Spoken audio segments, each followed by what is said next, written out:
Hey guys, today I want to talk to you about how to make a pie chart.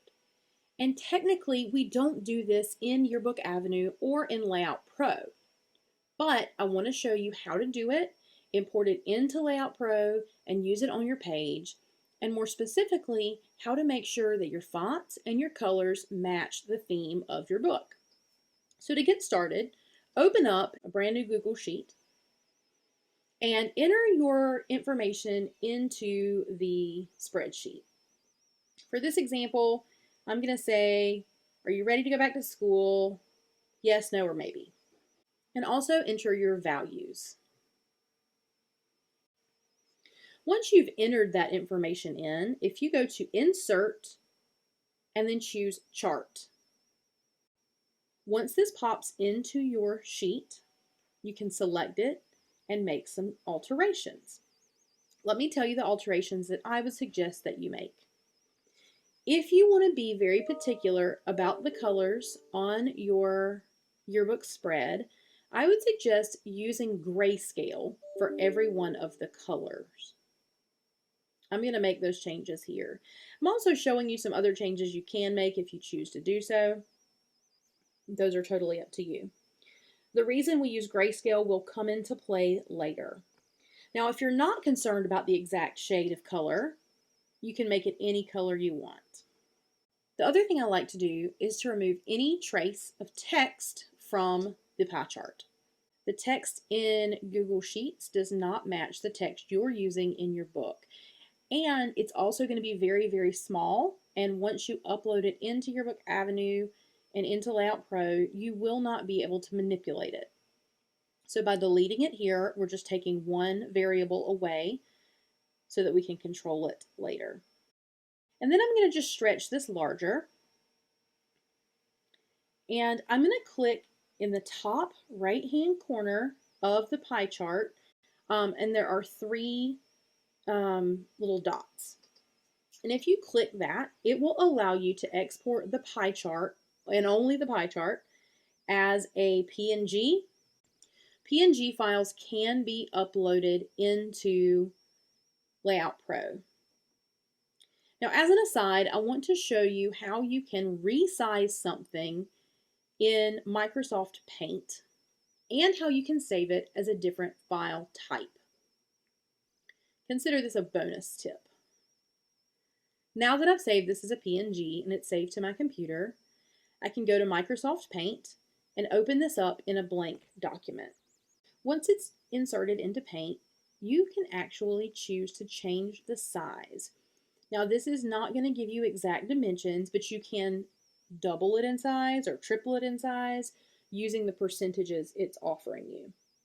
I would keep in mind that when you are altering the size of anything, you are not adding extra pixels. The same number of pixels exist, but in a larger space. So pretend you have a box drawn on the floor and you pour a bunch of beads inside that box and they're packed very tightly. The box is small, all the beads touch. If I expand the size of that box, but I don't increase the number of beads, when I scatter the beads about inside the box, even though I have the same number of beads, there's a lot more space between them. And the larger I make the box, the more space there is in between the beads. This is what happens when you enlarge a photo. There are only so many pixels in a photo, and those pixels are determined in the beginning when the image is taken, or in this case, when the image is captured from the spreadsheet. You can continue to make the image larger, but you're doing so at the risk of losing clarity and increasing pixelation, because you can make the box as big as you want, but once the image is taken, you can never add more beads to the inside of it. So that's just my PSA when it comes to enlarging things. But I did want you to see that was there. I can also save this as a JPEG or as a TIFF, and both PNG, JPEG, and TIFF will all upload into the image library, so you can use any of those files.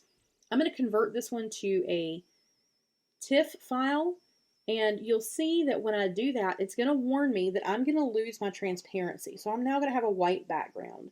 And I'm going to go ahead and go with that because I've got another little aside lesson for you built into this. And so we'll get to that in a moment.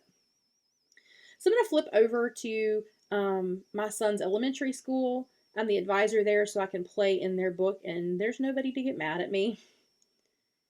And we're going to upload these two images into the image library. Now you'll see both the PNG and the TIFF image will upload. And if we move over into the page ladder, and let's just choose a blank page to work on for now, we can now drop that pie chart into Layout Pro and manipulate it just like we could an image. Now, if you watched my video on how to change the color of a piece of clip art, then you will know that any clip art, which we have just made, that is in black or grayscale, you can change the colors inside Layout Pro. So let me show you the difference in these two images. I'm just going to put a color block behind it to show you that the transparency is there for the PNG. It is not there for the TIFF in this particular case. So I can go to Snap Edit. I have the PNG version saved, and I can change either the tone or the color, and you can play with this to get it just like you want it. The black area of the pie chart is going to receive the 100% value of the color. The subsequent lighter grayscale is going to receive a more toned down version of the color. The advantage to doing this is that you can control the exact shade of the color in your design. And so if you are picky about that, then this is a great way to do it. If not, feel free to use any of the other colors that are built in to the Excel or the Google spreadsheet. Now, if I choose the other pie chart, it has a background. So this is my other little aside teaching moment.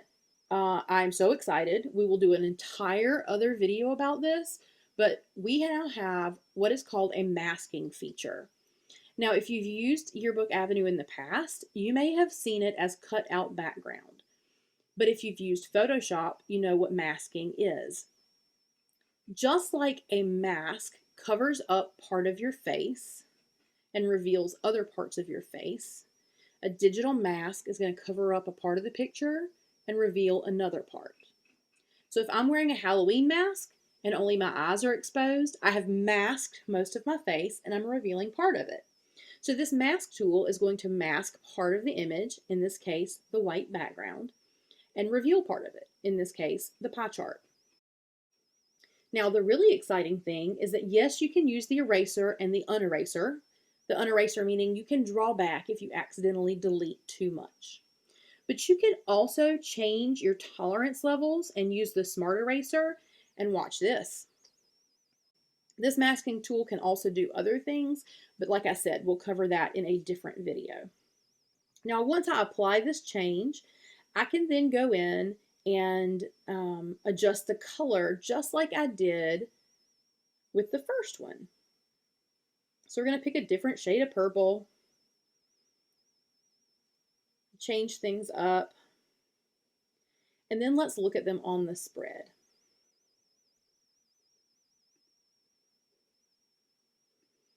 And now if I move that gray box behind both of them, there's transparency behind both.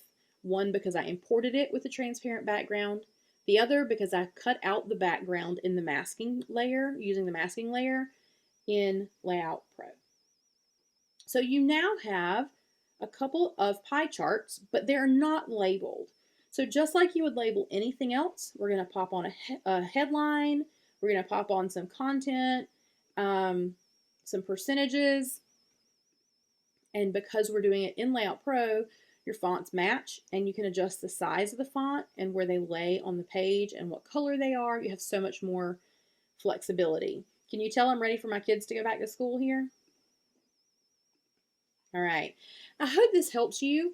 understand both how to create a pie chart and also some of those bonus tips, like how to change the color of the pie chart once it's put in the Layout Pro on the page, like how to change the size of something and to change the format of something in Microsoft Paint, and also how to begin to use that masking feature. And you can look forward in the next day or two to more information coming about that. And in the meantime, enjoy your pies. Bye.